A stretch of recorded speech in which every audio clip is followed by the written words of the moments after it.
wrapped up in all the snubbing yesterday? Because I feel like this is an every year thing that we have these conversations. This team should have been in, that team should have been in, but obviously there's a much more of a local tinge to it this time around with St. John's and Seton Hall not making it in on Selection Sunday. And I do feel bad for the fans of those teams, especially the hardcore, the real base of these two schools. These fan bases are great. They're loyal. And I know for a fact that St. John's fans have been through hell and back for many years, and this was supposed to be a Rick Pitino comes in, they go to the tournament type of year, and here they are. They're not in the tournament, but you've got to leave no doubt, man. This is what you have to leave no doubt if you're St. John's, and unfortunately that stretch that they went through before the press conference where Rick Pitino tore everybody down and said he was so unhappy, that stretch there is what cost them a bid into the tournament. Yeah, I guess.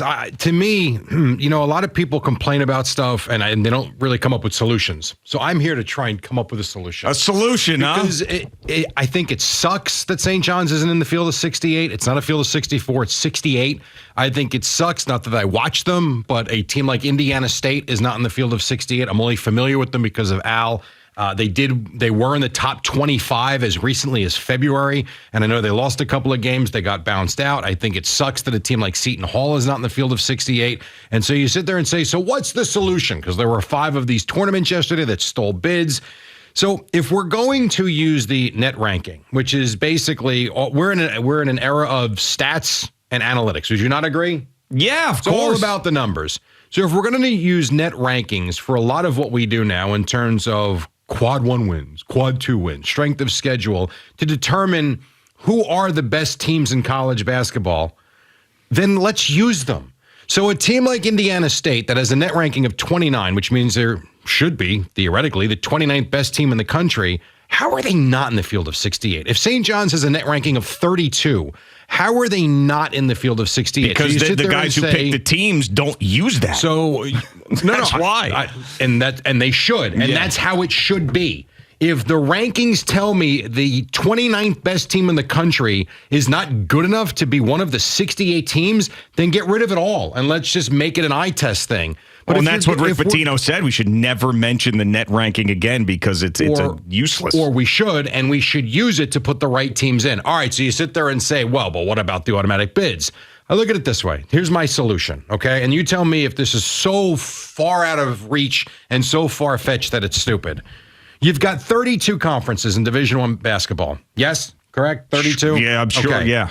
We take 32 spots automatically. We set them aside for the automatic bids. Now, a lot of those are going to be teams that are going to make it anyway because they're great teams and they're going to wind up in the top 68 anyhow. You take those 32 bids aside. That leaves 36 spots. The 36 top teams in the country automatically are in the NCAA tournament. That's it. They are the top 36 teams. You're leaving the other 32 for the automatic bids. You're going to have a lot of crossover, which then allows 37, 38, 39, 40. And you go as far down the list as you can. Yeah, you're going to get snubbed because of these automatic bids from the lesser conferences from time to time. But it's not going to be a team that's got a ranking of 29 as opposed to a team that's, 55. That, to me, is where a bad stretch can hurt you and should hurt you. Not a team that's 29th or 32nd for a field of 68. This isn't the NIT where they take 32 teams. It's 68 teams, and you're going to tell me Seton Hall, St. John's, and Indiana State shouldn't be in the field? Well, yeah, I mean, it's really who you take out, and a team like Virginia, who didn't seem to earn it based on the analytics, is one that drives you crazy. They shouldn't be in there.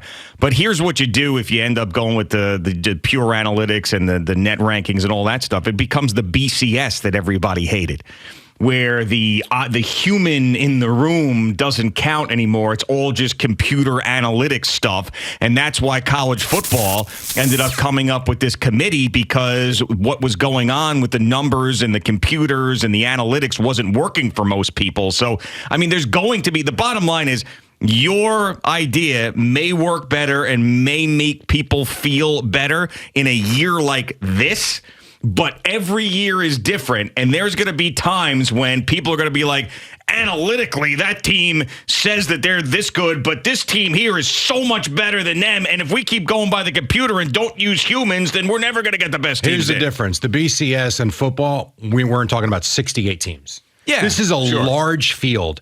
And my way of doing things is very black and white. And while you're right, it takes a little bit of the eye test off the table and out of the equation. I really do believe that there are so many teams we're talking about that, you know what? If your ranking is 53rd and you don't get in, like there's got to be a line drawn in the sand. Like you're talking about a team, and again, I didn't watch them. I don't know a whole hell of a lot about them other than when Al talked about them. Like Indiana State, they're in the top 50% of all teams in the country. They're not top 50, they're top 30, and they're not in. Like St. John's is 32. Out of 68 teams, you're in the top 50%. But, I mean, that to me is probably the bigger story, is the fact that here you are in the most competitive league, and you only have 3 representatives that were top 25 teams the entire time. And they're beating each other up. I mean, you had 2 bad teams in the conference period, maybe 3. I guess Butler wasn't very good this year, but everybody else is beating each other up. You had Seton Hall, who beat UConn. You had St. John's, who took UConn to the brink not once, but twice. And UConn's a number 1 overall seed in the entire tournament, and those teams aren't in. So, yes, it is frustrating. And if you're a Seton Hall fan, if you're a Big East fan, if you're a St. John's fan, if you're an Indiana State grad and fan, then I can understand why you're pissed off this morning. But one thing that does drive me crazy is when someone doesn't have an allegiance to these teams in any sort of way and is screaming about it just for the sake of screaming about it. Like, come on. There are so many years where I don't have a personal connection to this, and a team gets screwed. I couldn't give 2 craps about it. This year I happen to, because St. John's wanted them to be in the tournament. But quite frankly, you know, I mean, there was that stretch there that they were so bad that I already mentally counted them out. Gee, they're every team, aside from the top 10 teams in the country, and even those teams have a little bit of a peak and a valley. I've been around this now for 8 years at the Big Ten level. All teams have peaks and valleys in the season. They really do. I mean, if you look at, and I know, you know, Wisconsin almost won the Big Ten tournament. You look at the way their season went, they were brutal, and they got to, I think they were 8th in the country at one point. And then they went through a swoon where I think they lost 5 of 6. They looked terrible. Then they finished well. Ohio State fired their coach. They were so bad. Yeah, but they finished on an upswing. It happens. But almost every program. But St. John's was never good at. I mean, I don't even remember them even being ranked. I mean, were they like 23rd at one point during the season? I'm not saying they were ranked. I'm saying every team goes through. Yeah, but when you're a team, right? Every team goes through swoons. But when you're a team that's good enough to be in the top 10. Then you're going to get more of a benefit of a doubt than a team that maybe, I don't even remember, had a cup of coffee in the top 25 the entire year. And yet they won 20 games and they're ranked 32nd in the country. Yeah, but they're ranked 32nd in the country. Statistically. Right, by something that doesn't matter.